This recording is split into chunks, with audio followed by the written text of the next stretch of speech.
This is the Fifth Estate winning headlines, your media police post. Brought to you by the Fort Hall School of Government, coming to you from Nairobi, Kenya. In this segment, we summarize some of the headlines that you might have missed this morning. But we also take a look at the political pieces that we call cartoons in this country. Today is the 18th of October 2019, and I am 2J. I am JM. And I am GK, and in case you missed the headlines, here they are. In the Star, Uhuru DPP reject Waititu request to return graft cash. What an essay. In the Daily Nation, Raila options in son Fidel's DNA order. And in the Standard, who will dare probe this man? Wow. Standard is onto a good Strong headline. So in the Star, Uhuru DPP reject Waititu request to return graft cash. That is a mouthful. Honestly, the editor just needs to cut some words out. You don't need an essay on the headline. On the headline, right? But the context here is that Waititu was charged with 6 counts over a tender that was worth about 580 million shillings. He has since been trying to reach President Uhuru feverishly at every event that he goes to, but he's being stopped by security. And he had also approached the DPP with a plea bargain deal, in which he was like, listen, I'll give back all the money, kindly drop my charges. At which point the DPP pointed out that's not how plea bargains work, right? But you would need essentially to plead guilty first, then you would need to also do some time. There would be a lot of work done. But also by saying, I'll give the money back if you give me a deal, is he not essentially admitting guilt? Yeah, he is. He's basically saying, look, I'm guilty. You caught me with my hands in the cookie jar. Sorry, please forgive me. I won't do it again. He needs a better lawyer. But it is also showing how serious the president is on corruption. Absolutely. It doesn't mean that when you're in trouble, you just come back to him. When you were governing, you had the right to govern this county and be responsible for it. So now that you're in hot soup, you're on your own. And rightly so. This is the second minister who has come to, governor who has come to the president and said, begging, please intervene and things. Sonko was being the first. So we have a 3-part criteria that we use to break down the headlines. We ask ourselves, is it topical or speculative? Is it repetitive or groundbreaking? And is it thoughtful or just plain lazy? Such a lazy headline. It's also very wordy. You get lost in the mess. Exactly. I think we toss it. I think we just toss it immediately. I agree. One time. In the Daily Nation, Raila options in son Fidel's DNA order. Honestly, this story just needs to... It hasn't gone away. It needs to disappear. It hasn't gone away, but the next thing now is that there should be a DNA test. Yes, for the twins. From Justice Muchalule said they may not need to exhume, but they can get DNA, I guess, from the parents. From the parents, exactly. You know what? I think we toss it, honestly. Honestly, I agree. I'm tired of discussing this story. Precisely. But besides being tired, though, guys, don't tire just yet. It's Friday. Who is benefiting? We asked this yesterday, and I think we actually need to critically think about this because it doesn't look good for on anyone. Either side. Absolutely. It's strange. Yes. You know, the papers need to sell. Yes. Right. And that could be one angle. But is someone gaining some political leverage by perpetuating or continuing this story? I don't know. We suggested yesterday it might be Ruto, but I'm not so sure. We did suggest. We hinted. Okay. I think that the most interesting advancement to come from this story was the tweets from our friend from Canada, our Canadian cousin. Very distasteful. We're not going to talk about them, but you guys can go check for yourselves what he said. I can't believe you're giving him airtime. So are we tossing this story? I think we toss it. Toss it. And this is what I think should be our winning headline. But before we get there, let's just let me describe. Who will dare probe this man? Precisely. And so let me give some background here.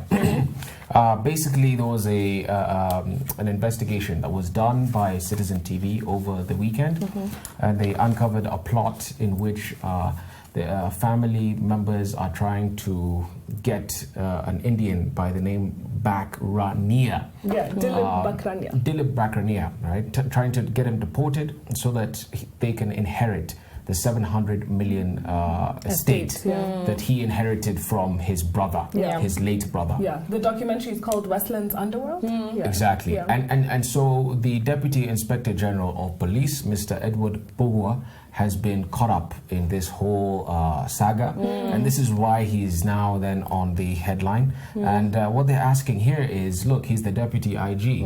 Will he really, will a statement and will investigations be initiated by junior officers? To their boss. To their boss. And it doesn't happen that way. This is a catch-22 for them, because if it doesn't go the full hog, it means that it could come back and be a witch hunt against the junior officers. Yeah. Exactly. However, I also feel like this shows such a weak system in which corruption is just continually thriving, and I don't know how we will ever get out of it. So we're basically admitting that something is wrong, but at the same time saying that we're unable to deal with it. And so basically what the police are attempting to do currently is to handle the matter internally. But stakeholders in the case because that has always ended very well. Precisely, because if you keep things internal, then you can sort them out.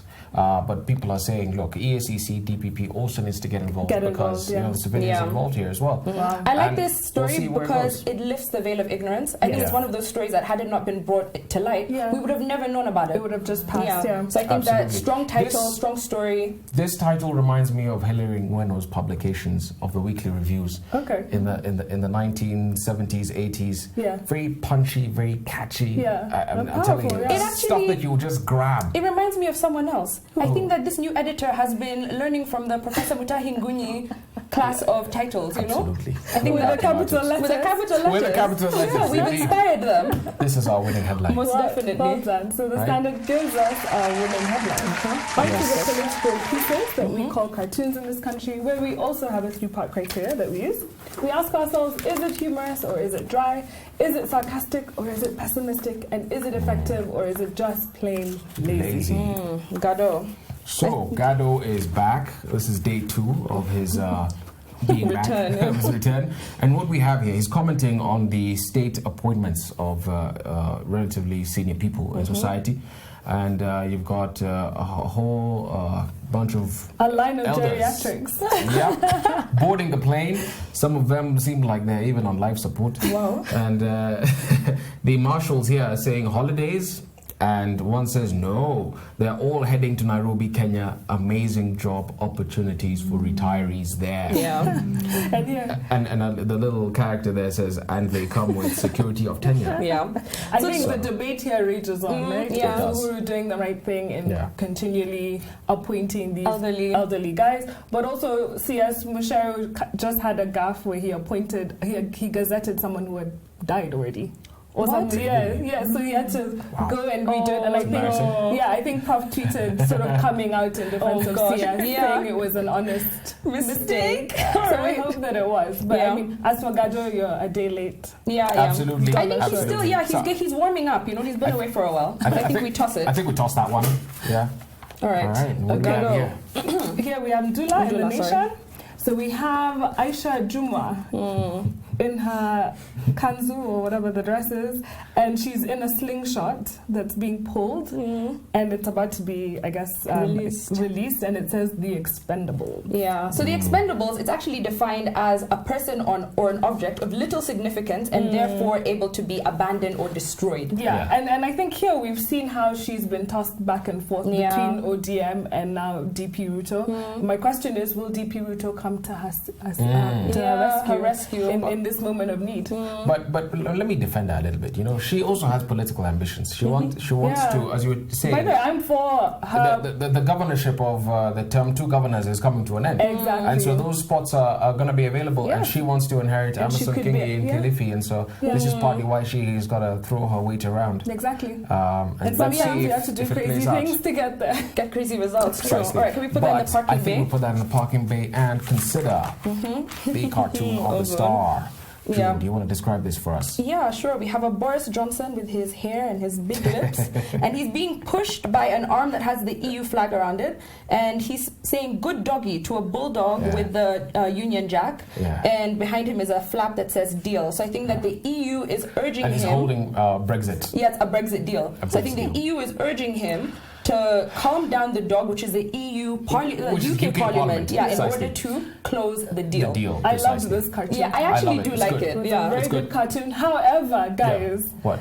Theresa May tried to do the exact same thing Boris did. This is the equivalent of sitting in a meeting, saying something, and then your male counterpart comes in, and everyone is like, "Good job, that's a good idea. Good job, JM." JM can't relate to that.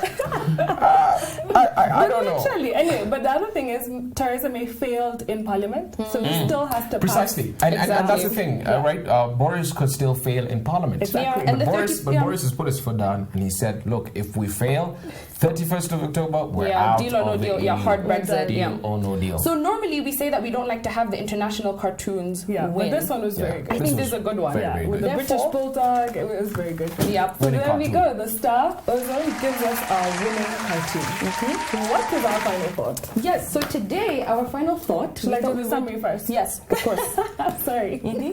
So Give this us a week summary. we've been looking at Mashujaa Day. In the run-up to Mashujaa, we've been looking at the heroes, and we've been looking at some books about the movement. Yeah. So on Monday we looked at Mau Mau in Kenya, an analysis of a peasant revolt by Wunyabari Maloba, where we looked at the genesis of the Mau Mau movement and the part it played in Kenya's independence and nationalism. Ultimately, we saw that Mau Mau was more than just a peasant revolt. Yeah. On Tuesday, we looked at Britain's Gulag, The Brutal End of the Empire in Kenya, by Caroline Elkins, where we reconsidered the orthodoxy and crimes committed by the British and the efforts taken to conceal them. Yeah. On Wednesday, we reviewed Histories of the Hanged by David Anderson, where we saw the brutality of the colonial government through Operation Anvil, but also the triumphant excursions of General China, among others. Yes. Many trials happen and many hangings happen, and the British, interestingly, kept all these records of wrong.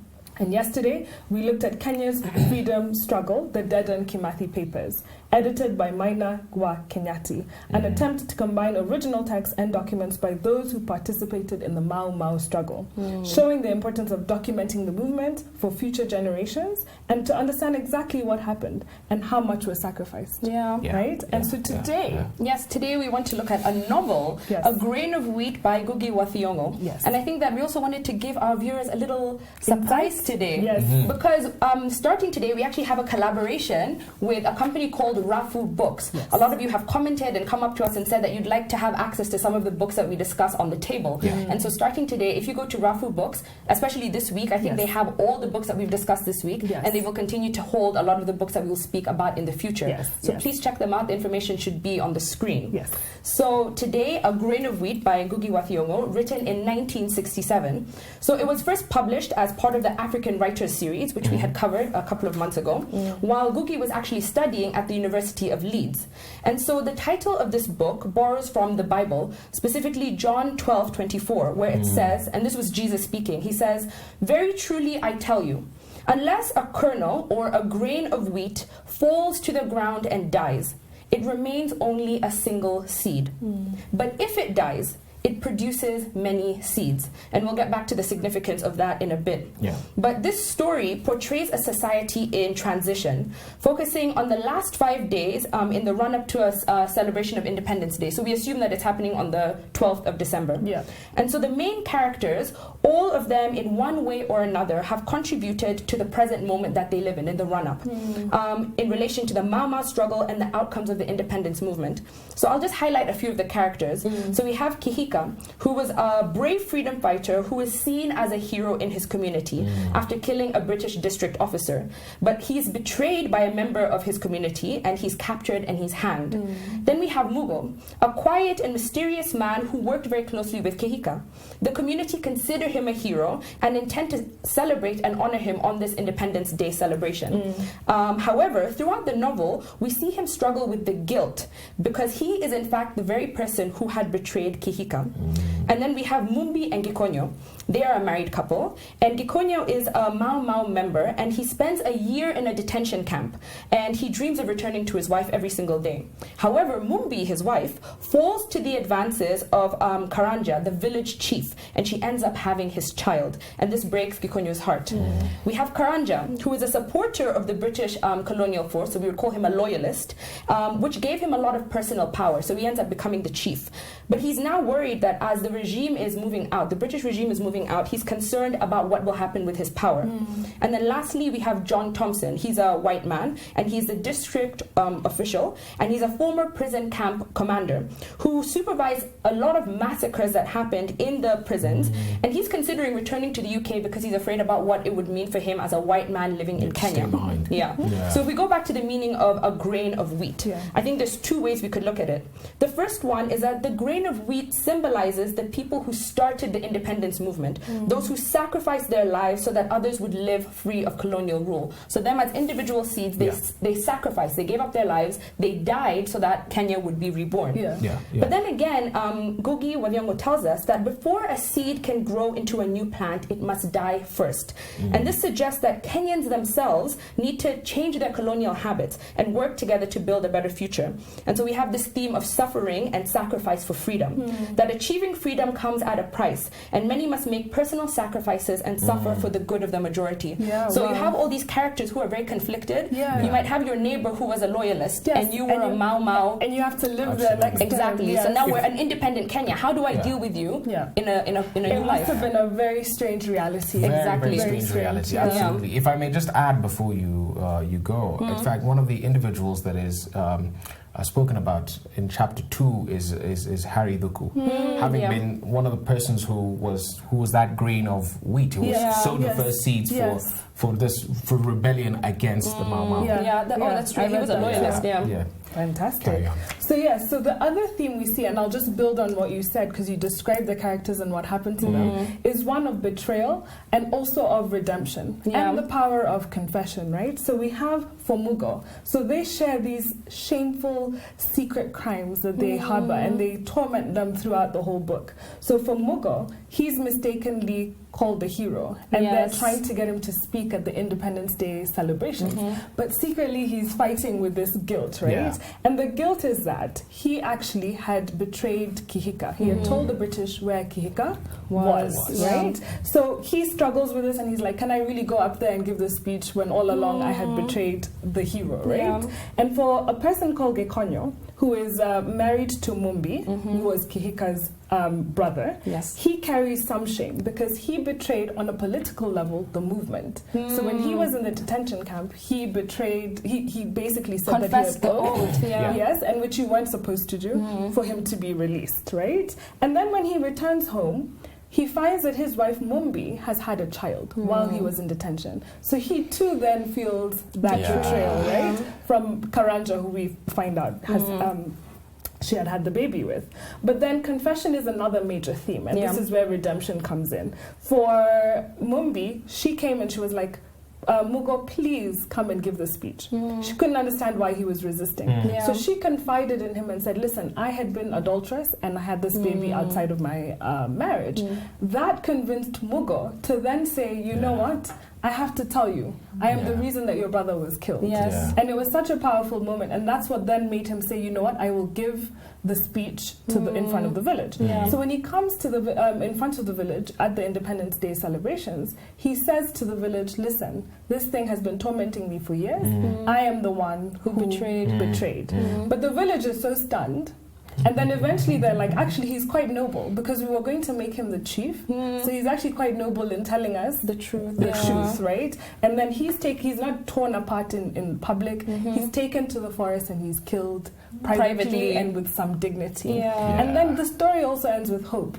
For Konyo, who finds that his wife had another child, he then says, you know what, I can't live without Mumbi. And he says, you know what, we can find a way to reconcile. So it's a story that ends on redemption in many ways. So it's very nice. The book is actually full of these contradictions, right? And this is what the author is really trying to bring out.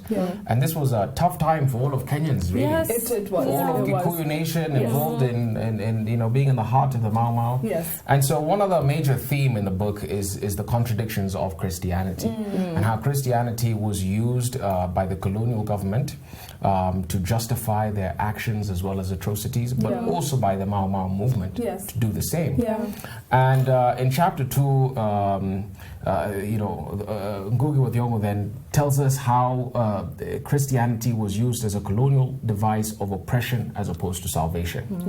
And in that chapter, he talks about Kihika, right? And Kihika sees himself, Kihika is introduced to the Bible very early on, and he's inspired by the book of Exodus and Moses, and so he sees himself as the deliverer of the Kenyan people against the subjugation of the Wazungus.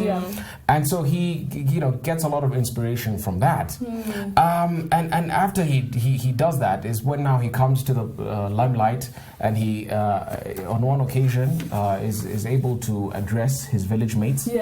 And he talks about the duplicitous nature of the colonizer and his use of Christianity. And he gives a very compelling, Ngugi wa Thiong'o gives a compelling paragraph on this that I must read. And he says, "We went to their church. Mubia in white robes opened the Bible. He said, 'Let us kneel down to pray.' We knelt down. Muvia said, 'Let us shut our eyes.' We did. His remained opened so that he could read the word. When we opened our eyes, our land was gone, and the sword of flames stood on guard. As for Muvia, he went on reading the word, beseeching us to lay our treasures in heaven, where no moth would corrupt them. But he laid his on earth." My goodness. Our earth. Do you mean that's where that quote comes from? Maybe. I don't know. They told us to close our eyes, and when we opened them, we had the Bible, and they had taken our land. They had taken their land, right? Appropriated. I think it's usually given to Jomo. But basically, saying here that the Wazungu came and they gave us one version of the Bible. They told us to be heaven bound, not to be of any earthly good. To expect that we will only get justice in heaven. We will only get forgiveness, redemption. We will only get and all sorts of things in heaven. But the Kihikas of this world, and this is representative of the Mau Mau leaders, they actually realized, what justice is for here and now. It's not for 30, 40 years later when I die. And that is basically how we ought to, I think, even today, look at Christianity, look at religion. Definitely. We shouldn't just accept our circumstances as they are, our poverty, as being inevitable. We should strive for a better world. Exactly. Because if we didn't have the Kihikas of the world, we wouldn't be an independent nation right now. Precisely. We would still be enslaved. Amen to that. So on a day where we had a winning headline from the Standard, that is 4 days in a row. I think there's a new every time. And a winning cartoon from the Star. As we go into Mashujaa weekend, we wish you a good one. We want to say this, and this was in Ngugi wa Thiong'o's book. Our fathers fought bravely, but do you know the biggest weapon unleashed by the enemy against them? It was not the Maxim gun. It was a division amongst them. Why? Because a people united in faith are stronger than the bomb. So know your history, read your books, know who your heroes are. We hope this week has inspired you. To do great things as well, right? So please subscribe to our channel and find us on TV. We're on GoTV, Pan Free to Air, and Star Times. Have a good weekend.